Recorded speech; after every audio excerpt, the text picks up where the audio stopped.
Information वहां से नहीं आती। आप देखिए कि कभी मरीज को लकवा आता है, स्ट्रोक आता है, तो एक तरफ का अंग खत्म हो जाता है और उसकी कुछ याददाश्त चली जाती है। मरीज कई बार कहता है घर वाले की साहब पुरानी बातें तो याद कर लेते हैं, इधर की नहीं याद करते। सुबह नाश्ता किया, पूछो किया कि नहीं किया, नहीं बता पाते। कोई जल्दी का मिलने वाला आया, उसका नाम नहीं बता पाते। कोई चीज कहीं रखी, नहीं बता पाते। तो इसका मतलब है कि स्ट्रोक की वजह से ब्रेन का ब्लड सर्कुलेशन रुका। ब्लड सर्कुलेशन रुकने की वजह से ब्रेन के सेल्स को न्यूट्रिशन मिलना रुका, ऑक्सीजन मिलना रुका और उनकी डेथ हो गई। जैसे अगर उंगली को कस के दबा लो, ऐसे पट्टी बांध दो और रात भर बंधी रहने दो, तो उंगली काली पड़ जाएगी ना, फिर सड़ जाएगी, फिर इसको काटना पड़ेगा। उसी तरीके से ब्रेन के सेल में अगर ऑक्सीजन और ब्लड नहीं जाएगी तो सड़ जाएगा, बेकार हो जाएगा। काट तो नहीं पाओगे पर वो अपना काम करना बंद कर देगा।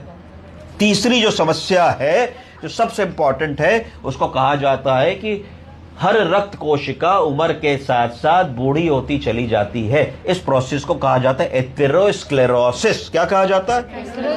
इसका मतलब है कि हर ब्लड वेसल के अंदर का ल्यूमेन पतला होता चला जाता है और सकरा होता चला जाता है। अभी आप 20-22 साल के, आपकी सब रक्त कोशिकाएं इतनी मोटी मोटी खुली हुई हैं, बहुत बढ़िया।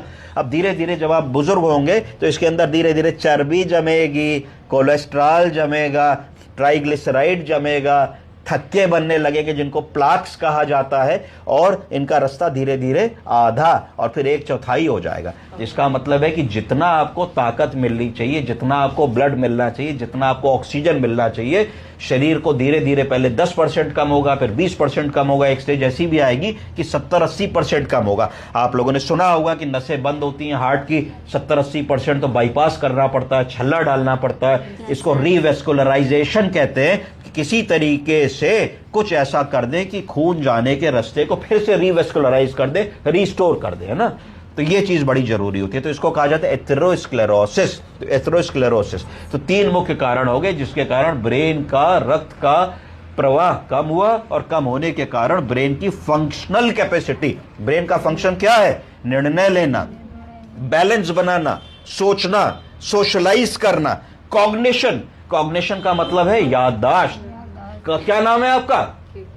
आपका क्या नाम है? कहाँ रहती हैं? पिताजी का क्या नाम है? आज कौन सी तारीख है? 6। साल कौन सा है? दिन है कि रात है? दिन है। सारी चीजें आप बता ले गए, मतलब कॉग्निशन 10 में 10 है। अब अगर यही चीजें हम बाबूजी से पूछते हैं, नमस्ते, कैसे हैं?